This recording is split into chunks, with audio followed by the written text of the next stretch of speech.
The transfer window opens in just under a week, and a lot more information has come out on Liverpool's transfer plans, the positions they've identified, their targets for each position. We're going to break down the ins and the outs that are expected to happen at Liverpool this summer. And I have to say, the one thing about Liverpool is they're very good in the transfer market at keeping things quiet, but also very good at getting very good value for money deals done. If they don't get their main targets, they find good alternatives. They've got Michael Edwards back. Their recruitment has massively improved. And as a Manchester United fan, my team spent 85 million on Anthony.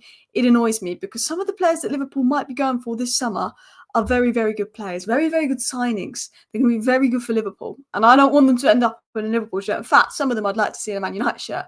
But let's break down the outs before we break down the ins. Matip and Thiago have gone. Kelleher may go. Very, very good keeper. If you can keep him as a second keeper, you're not going to get much better for a second keeper. But he's so good. I think he's 25, 26. He wants to play regular football.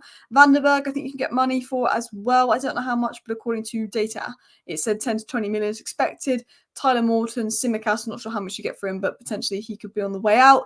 I think Diaz could leave if you get a bid in for the right price. I think if someone pays big, at least 75 million plus for Salah, you may sell him. But it's going to cost at least 75 million to replace Salah. I don't think you'd accept anything less, and I don't think he should go for anything less. He's still a top player, despite a little bit of a dip after AFCON last season. And then Joe Gomez, you can play left centre-back, right centre-back, central centre-back, can play left-back, right-back. Very versatile defender, very good option to have, but he may go just to feel a bit more important, start week in, week out. But I'm not sure. I think if you sell Gomez, you'll go for Gertrude at Feyenoord. So enough of the outs, because we're going to talk about the ins. We're going to talk about Liverpool's transfer plans and explain the players and why they've been linked to some really good targets, who they may bring in for Arne Slot, and all of the players that they're linked with really suit what Arne Slot wants to do. Now, Fabrizio Romano confirmed himself, left centre-back. That is the priority. That's what Liverpool's going to do.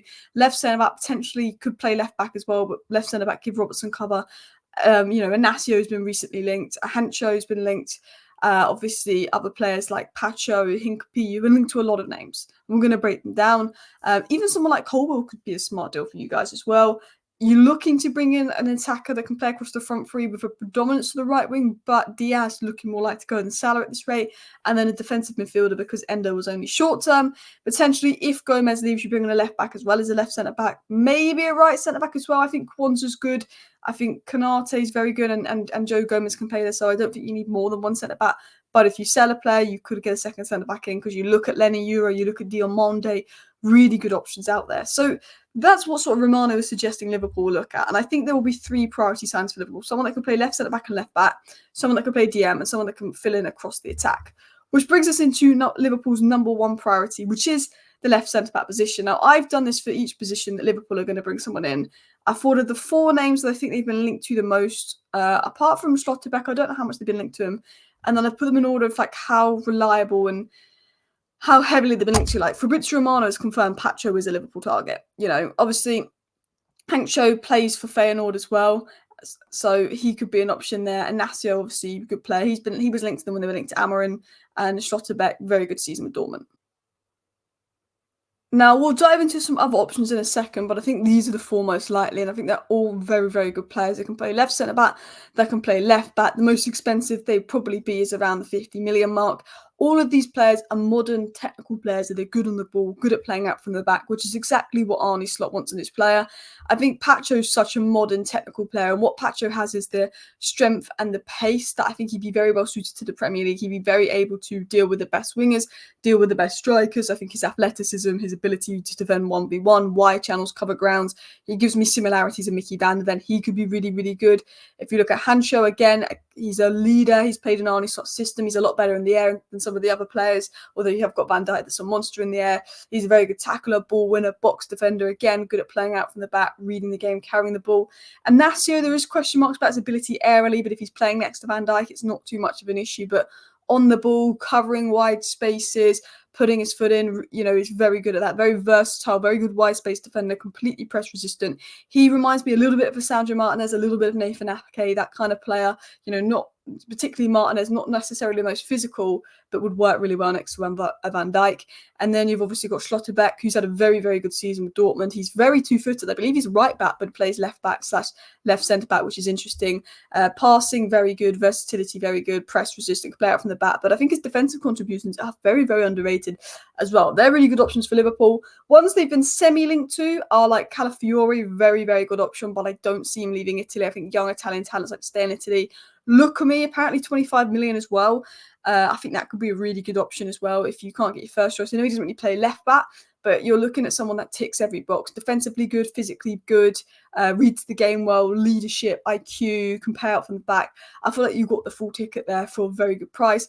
Levi Colwill. I think Levi Colwill is such a good player. Really is. I know he's at Chelsea and I know he's not played loads and he's been played out of position at left back at Chelsea. He can play left back. He's definitely better at left centre back. He's able to be that third, like, left centre back in a back three in possession. If you start with a back four, then the right back converts and you go to a back three. Very good line breaker, very technically good on the ball. I mean, he's such a good player. Like, I think he will. I mean, I don't know if Chelsea will ruin him, but I think he could be a really good player. And he's young, ticks the homegrown, proven box. Hato at Ajax. I mean, look, the guy's 18. Maybe Liverpool wants someone that's ready now, and he maybe would need a year or two to adapt.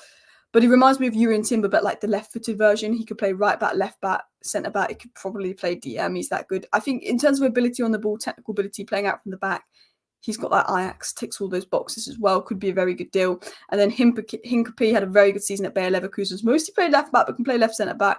Very good at breaking lines or brack lines, as I've put there. He can carry the ball. He can progress the ball. Very good at wide defending wide spaces. Very athletically good. I think all good options. I think, Pacho, Hanko and Nashio probably will be who you sign. I say Hanko. Apparently it's like Hacho or something. I've seen two people pronounce it differently. Anyway, let's go into the DM targets because I don't know if Liverpool will massively prioritise the DM because they did sign 4 midfielders last summer. Although Endo was short term, they obviously wanted Caicedo, Lavia. They had the money for that. They looked at Agate, who they've been linked with again. They've also got Bajetic, however you say his name, as well, who looks like a good player, but he's obviously been out for a year. And Bajetic, is that it? He could be a very good player as well. So they may look at that. And obviously McAllister can play deep, Curtis Jones can play deep, but we saw McAllister when he played more advanced. Like the 2-month period when McAllister was playing more advanced, when Liverpool were like top of the league before they fell off, like McAllister was like literally the best player in football for like 2 months. He was that good. But anyway, Mats Wiefer can play DMs and centre mid. He's a 6/8 hybrid, long-legged dual winner. I want him at Manchester United, I think, because he's good on the ball and he's good off the ball. He played under Arne Slot. He's very good under Arne Slot. He is a workhorse. He can cover so much ground, so much space. He's athletically very able to deal with the Premier League and the demands of the Premier League. Like his ability, because I feel like he's got such long legs, his ability to cover ground is so easy for him. His ability to get his legs in the way, aerial duels, ground duels, win back the ball, protect the fence. But also when he's got the ball, he's very good at passing it, very good at playing the ball forward, very good offensively as well. So he's a top passer of ball. I think he's got what you want defensively and offensively. I think Endo's very good defensively, the warrior that wins back the ball, but I think sometimes he moves the ball a bit slower, isn't as comfortable on the ball as maybe Mats Wiefer, and has obviously played under Arne Slot. I think he's a good player. I do think there's better options, but I think value for money, he's a really, really good player. Ederson of Atalanta, a player that's really grown on me. Having watched him play in the Europa League, he looks brilliant. The question is, he plays for a much more defensive side. Will he be able to adapt to Slot's tactics? But when you look at the defensive side, the ball winning, the duel winning, his ability to protect the defence, man mark, tactical asset, very, very good defensively. I think he'd be a very good player in big games, like cup finals when you're adapting to the situation, he'd be very good. Agate, not had a great season at PSG. PSG want to sell him. Very, very good defensively, elite ball winner. I think when Liverpool were linked to him last year, most fans would have taken him. I would take him at Man United. I think he'd be a good signing for Liverpool as well. There's question marks over if he's as good on the ball as maybe the likes of Wiefer or Varela. And Varela's very good on the ball. Varela's probably the best on the ball of all these players. But I think defensively, he's what you want. Varela could be a very good option. It's a little bit of a risk. But I think Varela reminds me a little bit of Rodri with his ability to scan. Varela's got what Rodri has in possession, but also out of possession, he's very good. He's been compared to Mascherano. He's been compared to a lot of players. He's a very intelligent player that likes to drop deep, receive the ball off the centre-back and progress play, break the lines. In terms of Arne Slot wanting to keep possession, he has that element of what Arne Slot would want on the ball. There are definitely players that are a little bit better off the ball, but on the ball he's very good. Other options I'd look at, my first choice signing at Manchester United, realistic signing, is Youssouf Fofana. I think he'd be perfect for United and available for 25 million because he's leaving Monaco, but he'd be great for Liverpool as well. He's physically able to deal with the demands of the Premier League. He's very good off the ball. He's very good on the ball. Can play as a 6, can play as an 8, can drop deep, receive the ball off the centre-backs. Very good passer. Does give the ball away a little bit, but he goes for those long passes. And then the perfect signing for Liverpool in midfield, but it won't happen because you'd have to pay 100 million and you won't, is Bruno Guimaraes. Bruno Guimaraes, I think, would be the perfect signing because he can play as a 6, but he also offers creativity. And I think Arne Slot will want a 6 that's creative. If Liverpool had unlimited budget, they should go for Bruno Guimaraes, Nico Williams with crazy wage demands, and then potentially left centre back. They would maybe look at like a Hincapie type of player and as well. But like he would be amazing. Now, hopefully Liverpool don't sign any of these players because I think every single midfielder they've been linked to is class. I mean, even all these defensive options would be brilliant signings. All these defensive options would be unbelievable signings. And then you look at the right-wing targets. Now, I think out of all their targets, the right wing is probably the one where I think Liverpool fans maybe be most disappointed because Kudus would be insane. But you're not getting Kudus unless you sell Salah. Let's be honest. You're not getting Kudus unless you sell Salah because he's going to be expensive. Now, Kudus is easily the best player on that list. Do I even need to go into how good Kudus is? Versatile, can dribble, good ball carrier. All of these players on this list are players that are able to dribble the ball forward, carry the ball, stretch the width. That's what Arne Slot wants. People that can progress play, bring that carrying threat, and have an eye for goal. They like to cut and they like to score. Most of them are right-sided players. Some of them can play on the left. Somerville is a very good wide winger. Would suit what Arne Slot wants to do, but there is question marks about the step up from the Championship. Will Liverpool want to look at someone a little bit more ready-made? Because, last season they were very wasteful in times as well. Do they want to look at a Bakayoko? It's a risk taking people from the Eredivisie to pie flopped. Gakpo, I think Gakpo is going to be good next season under Slot because I think Slot's going to use him as a left winger and not a centre forward. But Gakpo's not hit expectations. Anthony's been a new level of bad. I mean, and then you have Kudus that was very good for West Ham. So obviously that is, why is my phone going? Obviously that is very mixed as well. Going into the list, and they have been linked with the likes of Nico Williams, Elise, Neto, although with Neto's injuries, you might want to avoid that. They have been linked to some other options, but most recent one is obviously the guy that was at Feyenoord, Minte. Newcastle want to sell him because of PSR. He looks like a very, very good player. Obviously, like all these players have links to the Eredivisie, but Bakayoko and Minte are currently in them. Bakayoko, I think this guy could be unreal. Obviously, Eredivisie, they come to the Premier League, you're like, oh. But when I watch this guy play, it's not even just stats. Like, it's like on the ball. Like, his ability to dribble, to manipulate defence. He's the kind of the right-wing version of Doku. And Doku for Man City has been very hit and miss. Sometimes you watch Doku and he's crap. And sometimes you watch him, he's unbelievable. But he's also like a 20-year-old. So you understand that. And Bakayoko, it gives me that kind of vibe. He's very skillful, very good manipulating defences. I think he could light up Liverpool. It's a risk, but he could. So they're all really, really good options. I do think Kudus would be like crazy good for you guys, but I don't see it happening unless you make a lot of funds.